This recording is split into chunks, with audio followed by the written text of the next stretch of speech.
Nous attirions récemment sur cette chaîne l'attention sur la nécessité de bien articuler stratégie brevet et stratégie générale de l'entreprise.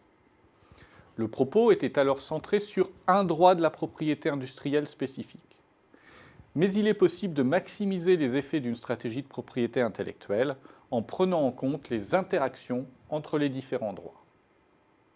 Rappelons que les droits de la propriété intellectuelle incluent d'une part les droits de la propriété industrielle, brevets, marques, dessins et modèles principalement, et d'autre part les droits d'auteur et droits voisins. Ils ont chacun leur fonction.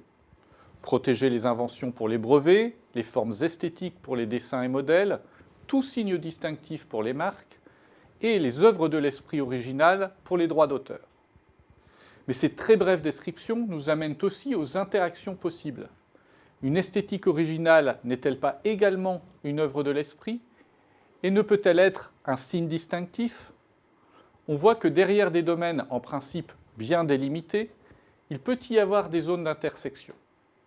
En outre, et surtout, un produit est constitué de différents sous-systèmes techniques.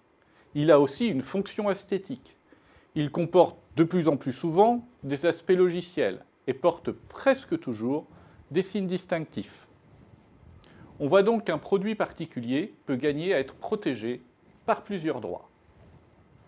D'une manière générale, les combinaisons de droits de propriété intellectuelle peuvent aider à mieux protéger contre l'imitation, soit parce qu'il faut contourner plusieurs droits pour y parvenir, soit parce que la force de certains peut compenser la faiblesse d'autres dans certains pays. On peut prendre l'exemple typique du Coca-Cola. On peut certes créer une boisson dont le goût s'en rapprocherait, mais sans utiliser un nom identique ou trop proche, et sans imiter l'esthétique de ses bouteilles.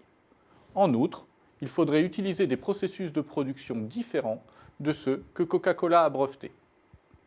Mais on pourrait aussi citer l'exemple d'un grand constructeur automobile européen qui a su mettre fin à l'imitation d'un de ses modèles en Chine en utilisant le droit d'auteur qui, là-bas comme en France, peut protéger l'esthétique d'un produit.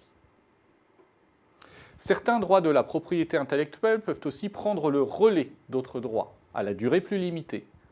Ainsi, la forme traditionnelle de la bouteille de Coca-Cola est devenue une marque, ce qui lui évite de buter sur la limite de durée des dessins et modèles. On cite souvent aussi l'exemple de la marque NutraSweet de Monsanto, qui lui a permis de conserver de gros clients, comme Coca ou Pepsi, lorsque le brevet pour l'aspartame est tombé dans le domaine public. Certains droits peuvent aussi renforcer la valeur des autres. Ainsi, la mise en œuvre de technologies protégées ou encore une esthétique originale, elle aussi protégée, peut renforcer la valeur d'une marque. De même, nommer et protéger par la marque un système comportant plusieurs inventions techniques peut aussi contribuer à donner de la valeur à ces technologies et donc aux brevets qui la protègent. Enfin, le fait de disposer d'un portefeuille varié de droits de la propriété intellectuelle peut permettre de s'autoriser un peu plus d'ouverture sur certains d'entre eux.